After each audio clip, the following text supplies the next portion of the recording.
Buenos días, mis queridos hermanos y hermanas. Le ruego a nuestro Dios que nos envíe su Espíritu, que nos capacite para poder entender su verdad, su realidad, su perspectiva. Hoy vamos a tratar de entender, y desde hoy, vamos a tratar de entender textos que se refieren a la cuarta vigilia y voy a buscar y vamos a buscar con respecto a la tercera y a la cuarta vigilia, porque creo que aquí hay un mensaje dirigido precisamente a los 144.000. La cuarta vigilia en realidad hace referencia al tiempo de angustia y a la boda del Cordero.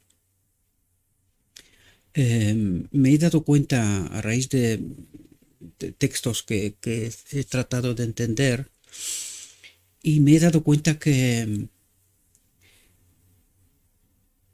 todo lo que hace referencia a la cuarta vigilia hace referencia precisamente al tiempo de angustia, a los 144.000 y a la boda del Cordero, a la venida de Cristo silenciosa, como la hemos llamado.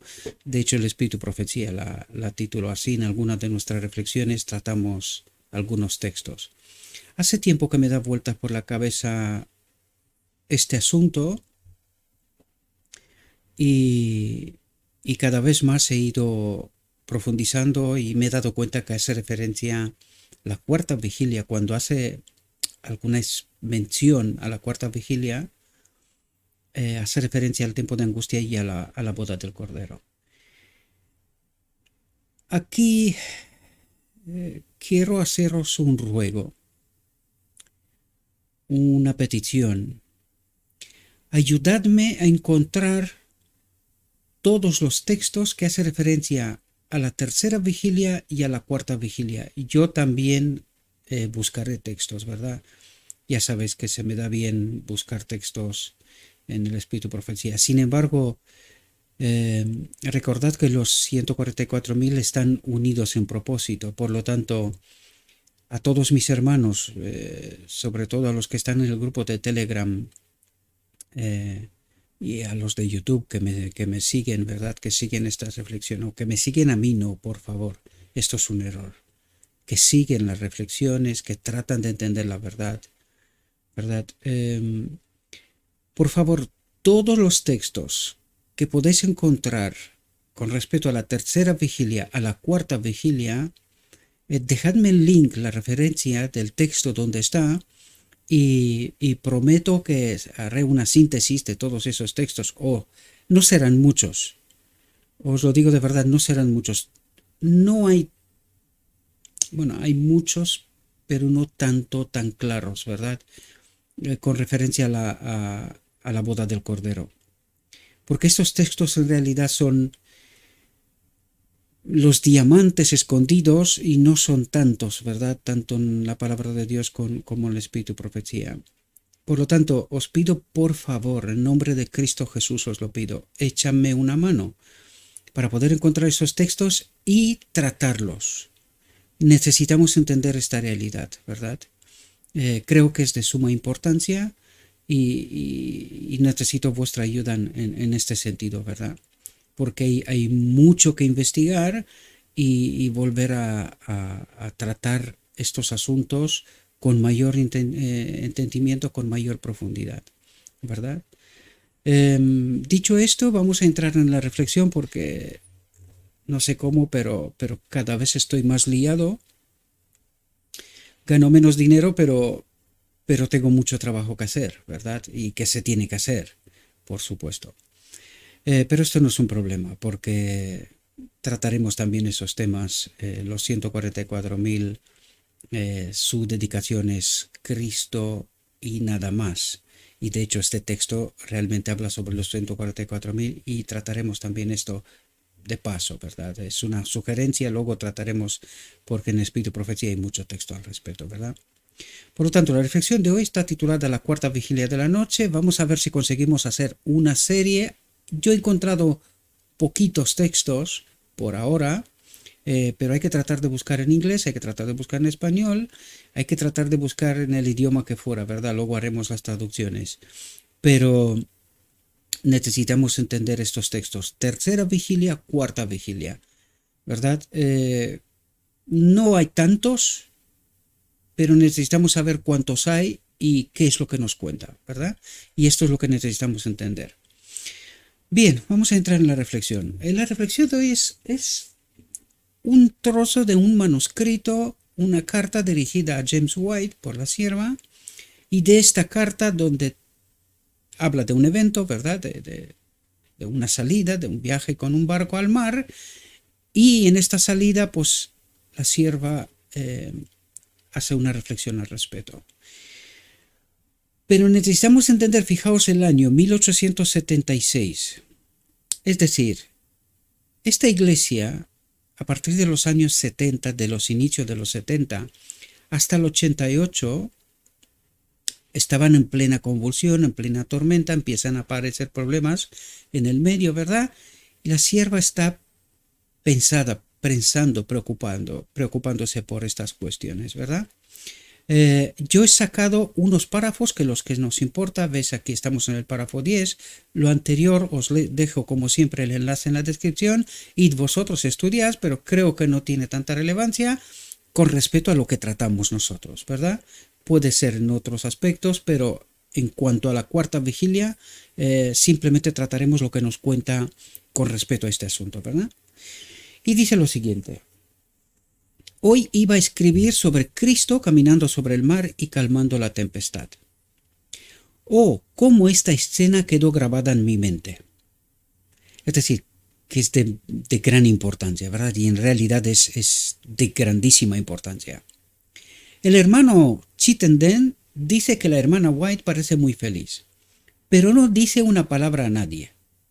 Me llené de asombro con mis propios pensamientos. Todo parecía tan grandioso en ese océano, las olas corriendo tan alto. Es decir, han salido con un barco sobre el mar en el Pacífico, ¿verdad? En un pequeño viaje de este hermano Chittenden, ¿verdad? Dice, la majestuosidad de Dios y sus obras ocupan mis pensamientos. Y esta tiene que ser la realidad de los 144.000, ¿verdad?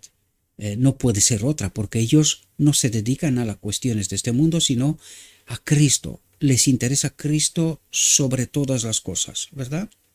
Él tiene los vientos en sus manos. Es decir, la historia, los eventos, todo lo que está pasando, dice, tiene los vientos en sus manos.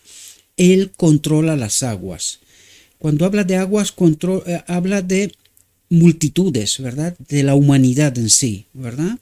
Dice, seres finitos, meras motas en las amplias y profundas aguas del Pacífico, éramos nosotros a los ojos de Dios, y sin embargo, ángeles del cielo fueron enviados desde su excelente gloria para custodiar aquel pequeño velero que corría sobre las olas. Oh, las maravillosas obras de Dios están por encima de nuestra comprensión. Él contempla de un solo vistazo los cielos más altos y el medio del mar.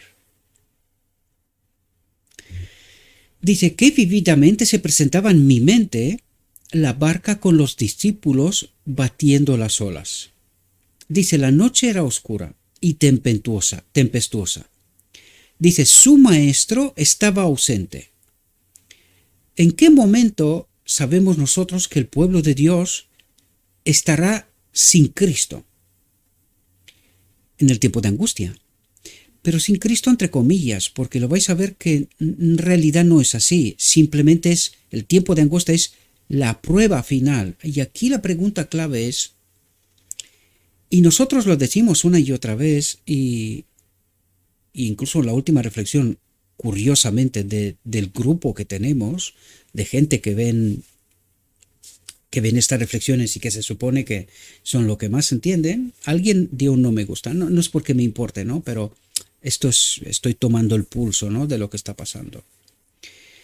Es curioso porque la gran molestia es porque decimos que esta iglesia está sin Cristo. Esta no es una afirmación mía, ni es una afirmación singular. El Espíritu Profecía lo dice una y otra vez, pero si queréis entender bien, la Biblia misma lo dice. El libro de Apocalipsis nos habla sobre la iglesia de la Odisea. Y nos dice precisamente que Cristo está fuera, no está dentro. El que quiere entender, entiende, y el que no quiere entender, no entiende, ¿verdad? Sin embargo, esto causa mucha molestia. Ahora, la pregunta clave es, nosotros hemos tratado hace no tantas reflexiones atrás un texto que nos hablaba de la cuarta vigilia, que es donde se me encendió la bombilla, ¿verdad? Y dije, tenemos que profundizar sobre este aspecto. Por eso vengo y os pido lo que os pido, y trataremos de entender todas las referencias con respecto a la tercera y a la cuarta vigilia.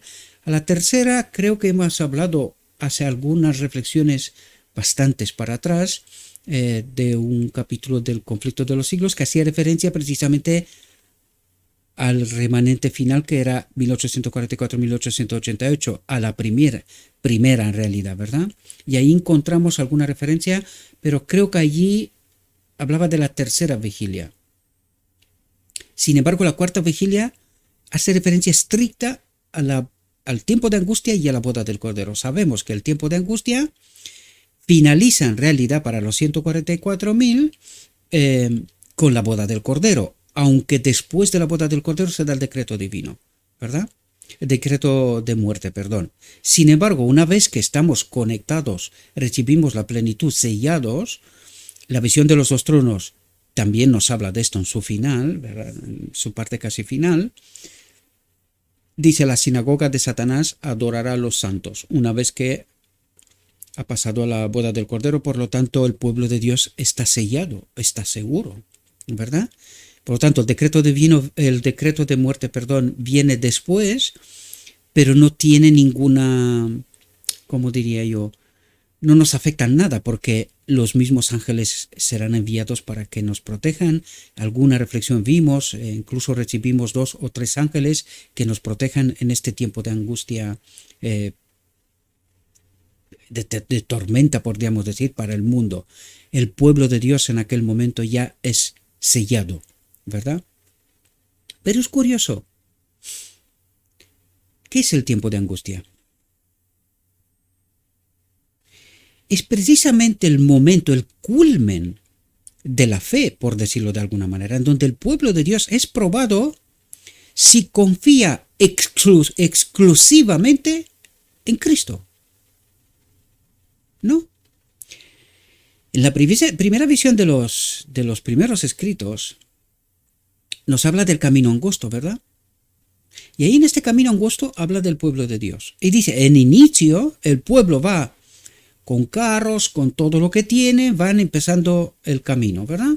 A medida que caminan, están empezando a subir, ¿verdad? Poco a poco se desechan de las cosas que tienen, porque cada vez es más difícil el camino, cada vez es más angosto, ¿verdad? ¿Esto qué sugiere? Una fe, cada vez más dejamos de confiar en cualquier otra cosa de este mundo, ¿verdad? Y cada vez más hemos de colocar nuestra confianza exclusivamente en Cristo. Y cuando llegan al final de este camino, se encuentra con un vacío y solo ven una cuerda que viene desde el cielo, no saben dónde está agarrada, pero se tienen que agarrar a ella para poder pasar al otro lado, es decir, al reino de Dios. ¿Qué significa esta cuerda? Es esta fe exclusiva en Cristo. Y es precisamente lo que nos contará también aquí en esta cuarta vigilia y en esta experiencia de los apóstoles con Cristo, ¿verdad? Por lo tanto, ¿qué es el tiempo de angustia? Es precisamente este camino, final del camino. Cada vez más nos desechamos de las cosas de este mundo, de todo apoyo de este mundo, de toda confianza que podíamos tener en algo de este mundo, para que finalicemos confiando exclusivamente en Cristo. Nos agarramos de la cuerda y pasamos al otro lado, ¿verdad? Esta es la primera parte de esta primera visión amplia, que es de los primeros escritos, en la cual está incluida también la visión de los dos tronos, ¿verdad? Ellas todas, leído con atención, estudiado con atención, vais a ver que es una sola visión, pero explicada en distintos momentos, distintas partes y formas incluso, ¿verdad? Todas aparecen en primeros escritos, con excepción que la visión de los dos tronos fue truncada, no aparece por completo allí, pero sí que en el The Daystar aparece completa, ¿verdad? Hay una parte que alguien la ha quitado porque no les gustaban, ¿verdad? En fin, por lo tanto, el tiempo de angustia es la prueba, la máxima prueba de en quién confiamos. Yo no entiendo por qué es tan molesto para el pueblo de Dios que entienda que Cristo no nos acompaña, sí, pero no tanto, ya lo veréis ahora, lo entenderemos a través de lo que está escrito. ¿Y por qué molesta tanto a tantos? Molesta porque mucha gente está agarrada al mundo, confía en el mundo. Lo que está pasando hoy en el mundo es porque mucha gente todavía se agarra a este mundo, sea de la iglesia o sea de fuera de la iglesia, ¿verdad? Yo casi he dejado de escuchar medios de comunicación que cada vez que escucho me pongo fatal, ¿verdad? Gente vendida por dinero. Ayer mismo vi un documental hecho en Israel con lo que está pasando, con gente y hay mucha gente, muchísima gente, que lo está pasando fatal, sobre todo en la segunda medicación, lo pasa horroroso, horrible, aparte de que muchos fallecen, ¿verdad? Y en este documental que está traducido al rumano, y lo siento que no puedo compartir con vosotros, quizás buscaré, porque creo que había una web y está en inglés, trataré de buscar en origen y os compartiré en inglés y a lo mejor encontráis a alguien que pueda traducirlo, ¿verdad? Yo no tengo tiempo, lo siento de mi alma, no tengo este tiempo, ¿verdad? Lo haría con mucho gusto. Sin embargo, os comento lo que decían ahí. Y todos, sin excepciones, decían, he cometido el error más grave de mi vida. Y algunos decían, y he cometido muchos errores en mi vida. Pero de lejos, este es el mayor error que he podido cometer en mi vida. Y decían, aunque me muera, no permitiré que mis hijos o alguien cercano a mí haga este error, cometa este error. Se asombraban ellos, lo decían, del silencio, de la más media, del liderazgo, y que todo el mundo les aconsejaban que se lo tomen. Y sobre todo los médicos, y decían, es que se han vendido por dinero. Pero esto pasa con los políticos, ya cada vez más, ya os he dicho que tengo conexiones y cada vez más se demuestra cuentas de políticos, de cargos altos y de médicos en altos cargos que se engruesan las cuentas, que reciben cantidades grandes, no pocas, grandes de dinero. Es decir, han vendido sus almas por dinero, por posición, por otras cosas. Y otros simplemente se callan, tratando de preservar su condición. Muchos médicos aconsejaban a Israel en este documental que no, que se tomen la medicina. Pero había entre ellos algunos honestos, porque la gente estaba buscando, los médicos, ¿verdad? Buscando soluciones a sus problemas y problemas variadas y de todo tipo, queridos. O sea, lo pasaban y lo pasan horrorosamente, ¿verdad? Encontraban a algún médico y le decía, ¿cuánto tiempo hace que tomaste la medicina? Tanto tiempo. Y honestamente les decían, gente que supuestamente, y pienso que no se han vendido, y les decían, no preguntes más. Por esto es lo que te pasa. Y les han dicho, honestamente les han dicho, no hay una solución para vosotros. Puedo darte medicamentos, puedo darte lo que sea, pero lo que está pasando está hecho con un propósito. Y antes o después pasará. Mientras tanto lo están pasando horrorosamente. Muchos de ellos están rogando morirse porque no pueden más.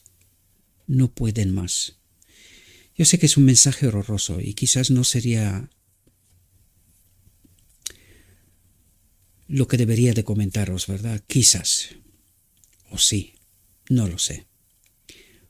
Por fe, por el Espíritu, pues les comento lo que sé, ¿verdad? No me puedo callar. Aunque sé que esto es peligroso, cada vez más peligroso, veo muchos canales que desaparecen, vídeos, o sea, hay un control. Estamos en plena dictadura, queridos. Si no os habéis dado cuenta, estamos en plena dictadura, ¿verdad? Ayer había una manifestación aquí en la ciudad donde estoy yo y la gente decía exactamente esto. Nos habéis, bajo la excusa de la medicina, nos habéis metido en dictadura, ¿verdad? En fin, no sé por qué algunos están molestos, para volver al inicio, cuando el tiempo de angustia es precisamente con un propósito. ¿En quién confiamos plenamente? ¿En algún sostén que nos ofrece esta tierra? ¿Dinero, cuentas del banco, posición, alguna otra cosa? ¿Esta es nuestra fe? Si no es Cristo, queridos, en esta primera visión decía que muchos que habían empezado a caminar se caían del camino, ¿verdad? En los precipicios. Vuelven a repasar la visión y lo vais a ver. Muchos se caían, se perdían, quedaban atrás y se perdían. Por eso al final solo serán pocos. Porque realmente esta experiencia de confiar plenamente en Cristo es una experiencia de pocos, ¿verdad? Porque es una experiencia tremenda, por eso lo llama tiempo de angustia. Es un tiempo de prueba justo antes de entrar en Canaán. Y muchos profesan, dice, pocos son escogidos, porque este tiempo de prueba es un tiempo terrible. Y lo vemos, el círculo se estrechará cada vez más, culminando con la ley dominical, ¿verdad? Pero para mí, cuanto antes venga, ya que estamos en ello, ¿para qué prorrogar la agonía? Que venga, cuanto antes, porque yo quiero a Cristo. Yo ya no quiero nada de este mundo. Es realidad, estoy harto. Ayer hablaba con mi esposa. Casi que te quedas sin opciones, no sabes qué hacer. No sabes qué hacer. Y solo le dije una cosa, querida, los 144, lo único que no les pasará, no morirán. Los elegidos. Si nosotros somos ellos, confiemos plenamente en Cristo. Hay una solución, una salida para todo problema. Pero la clave es confiar plenamente en Cristo.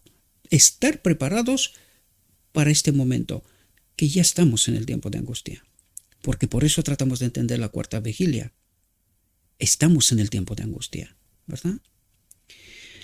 Bien, dice, el mar era fuerte. Los vientos contrarios. El mundo revuelto, ¿verdad? Los vientos contrarios, o sea, todo contrario a los fieles, ¿verdad? Dice, si Jesús, su Salvador, hubiera estado con ellos, se habrían sentido seguros. ¿Entendéis connotación?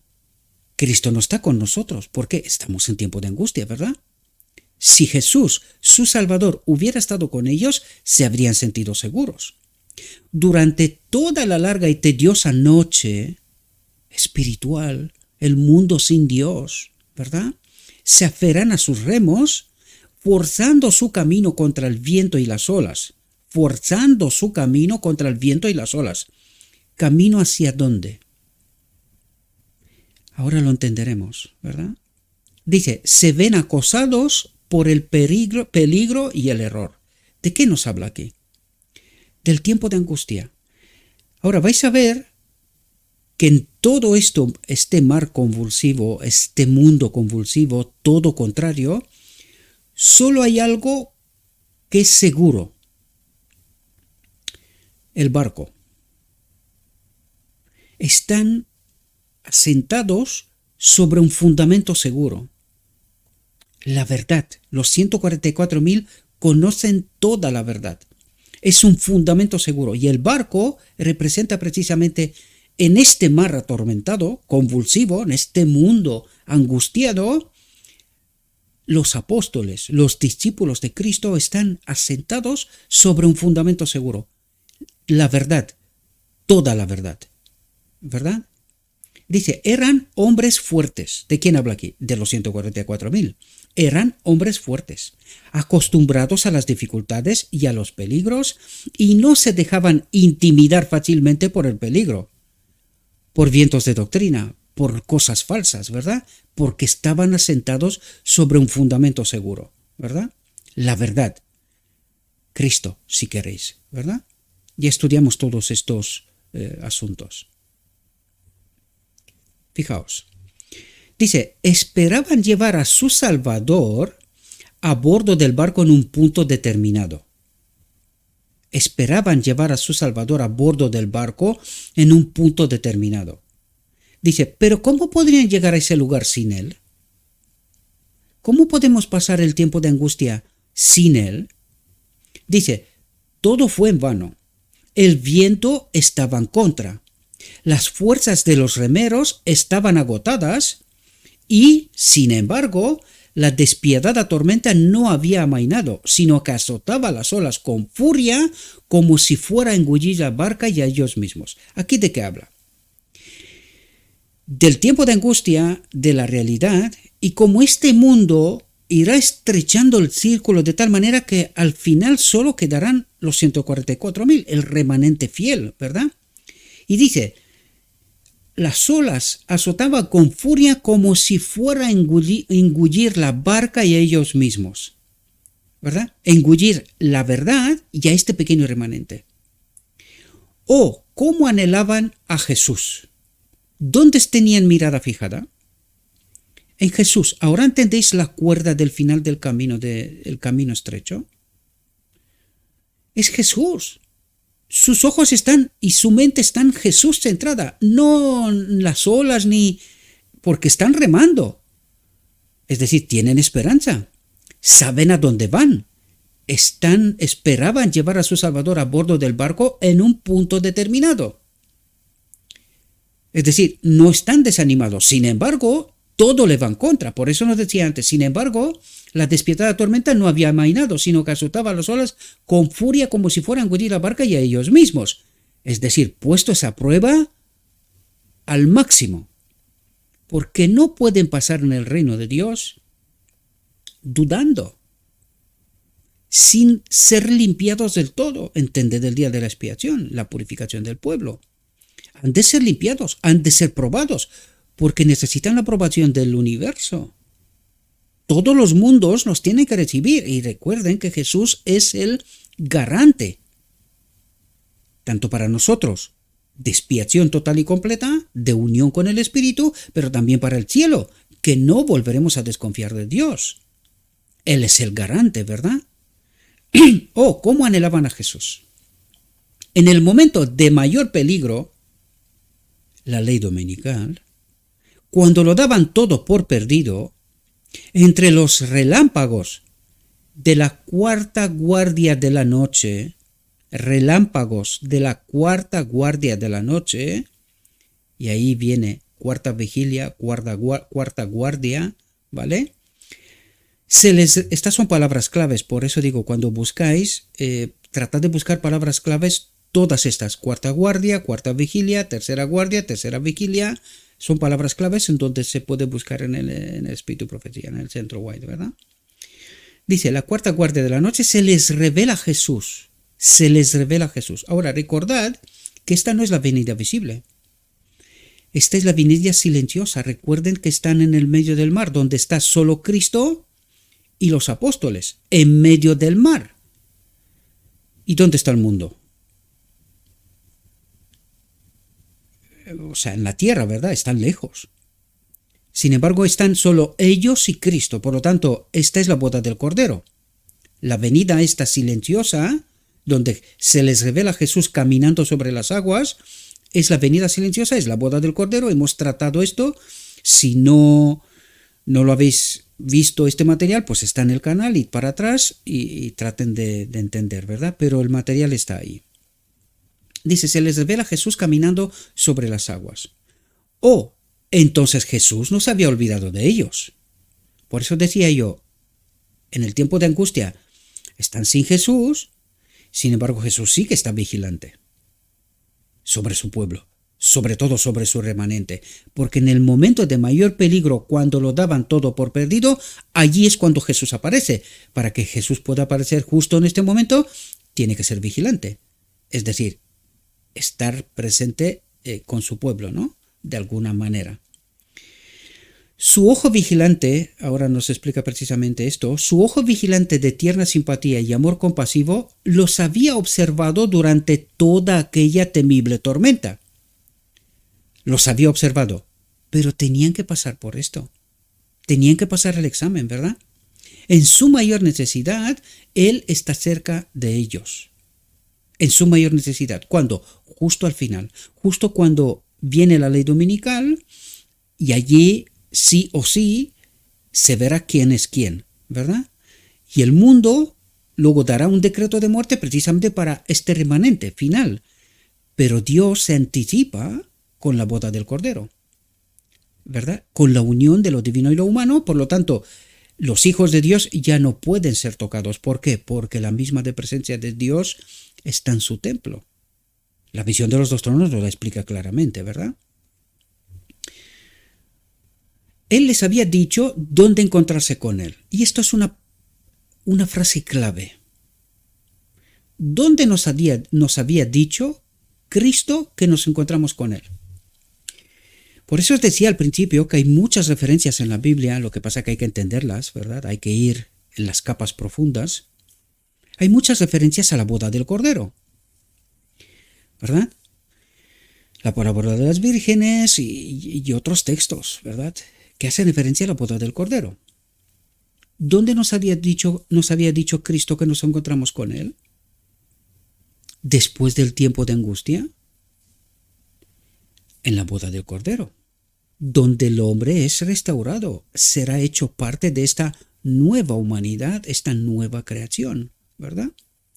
Dice, hacían todo lo posible por obedecerle y llevarle a bordo, llevarle con Él, que estén con Él, con ellos, ¿verdad? Fijaos lo que dice aquí, pero era necesaria una prueba de su fe. El tiempo de angustia, era necesario un tiempo de angustia.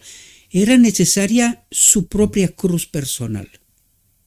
¿Están dispuestos a ir hasta la muerte con Cristo? ¿Confiarían plenamente en Él? Y esto es lo que el Evangelio y el Espíritu Profecía nos trata de dirigir la atención una y otra vez. ¿Confiamos plenamente en Cristo? ¿O todavía confiamos en algún tipo de apoyo terrenal, sea cual sea? Porque todos aquellos que no colocan su confianza totalmente en Cristo, se perderán, queridos. El enemigo los engañará de un modo o de otro. Y lo que está pasando hoy tiene una connotación espiritual, queridos. ¿Quién es el príncipe de este mundo? ¿Por qué está pasando lo que está pasando? ¿No tiene nada que ver con el Evangelio? ¿Estamos seguros? Estos son los preparativos, queridos. Él ruge como un león para ver a quién puede engañar, ¿verdad? Llevarlo a la muerte. Y nosotros creemos que vamos a pasar por el tiempo de angustia sin angustia y que Cristo está con nosotros constantemente. ¿Qué evangelio conocemos nosotros? Ya sé, el de Dios te ama, no morirás, ¿verdad? Este es. Tanto tiempo, tanto evangelio, y terminamos casi peor como empezamos, ¿verdad? Después de la caída de Adán. Terminamos casi peor como empezamos, desconfiando de Dios. no conocer a Cristo. Yo sé que esto es molesto, pero es que no lo digo yo. ¿Entendemos lo que nos dice? ¿Verdad? Y en el mismo momento en que la desesperación ocupaba el lugar de la esperanza, este es el final del tiempo de angustia, ¿verdad? Cuando se sentían totalmente abandonados, el ojo del Redentor del mundo los observaba con una compasión tan tierna como la de una madre que vela por un hijo que sufre, y este amor es infinito. ¿Hacia quién? A los que confían en Él, a los que le obedecen, ¿verdad? Los discípulos se asustaron al principio. Los principios se asustaron al principio. ¿Por qué? Porque en la boda del Cordero experimentaremos la unión con el Espíritu. Ahí experimentaremos algo que al principio nos puede asustar. Pero fijaos lo que ocurre. Dice, pero por encima del rugido de la furiosa tempestad se oyen las palabras que los discípulos más anhelaban oír. Y dice, tened buen ánimo, soy yo, no temáis. Es decir, allí experimentaremos algo inédito, que nadie más, aparte de Adán y Eva, han experimentado en la humanidad. Excepto Cristo, por supuesto, ¿verdad? Nadie más. Por lo tanto, allí experimentaremos algo inédito. Pregustó algo Moisés, ¿verdad? Probablemente podríamos decir Elías, lo que pasa que fue levantado al cielo, ¿no? Pero aquí el remanente final experimentará algo que al principio nos asustará, pero Cristo nos dirá, tened buen ánimo, soy yo, no temáis. Dice, se les devuelve la confianza.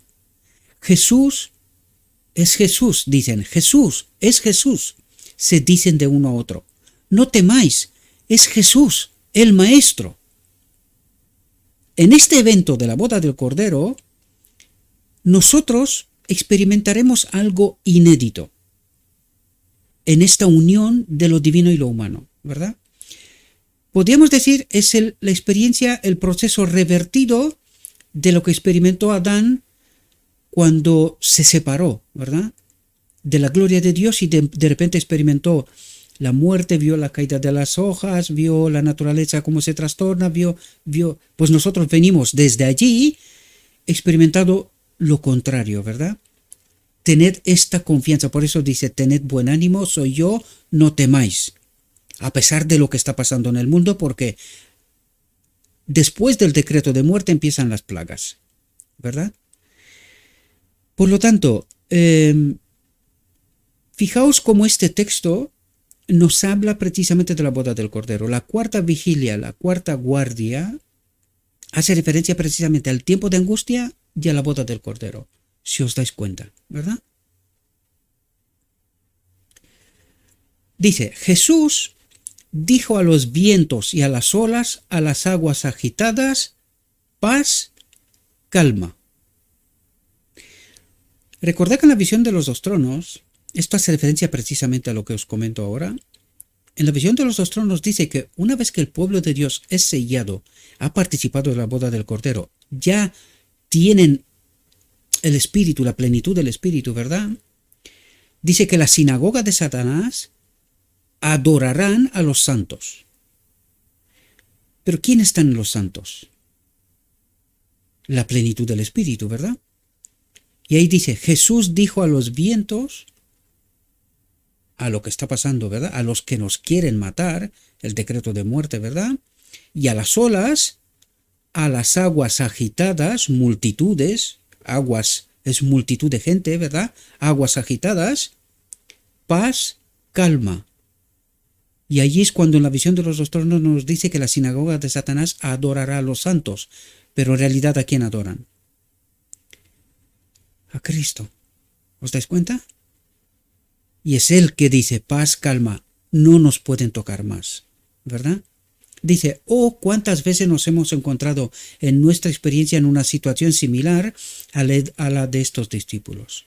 ¿Cuántas veces se nos ha revelado Cristo ya convertido nuestro dolor en alegría? Oh Redentor poderoso, Salvador clemente y compasivo, capaz con tu infinito poder de calmar todas las tempestades, capaz de reanimar todos los corazones. Y aquí le calco una vez más, queridos. ¿A qué Dios servimos? ¿Es capaz Cristo de calmar mi tempestad de mi vida? ¿Es capaz de reanimar mi corazón, mi mente? ¿Es mi Dios, el Dios que yo proclamo o pretendo proclamar, real? ¿O solo una declaración? Dice, Él es nuestro Redentor. Podemos confiar en Él tanto en la tormenta como en el sol, como en la paz, ¿verdad? Como cuando hay calma.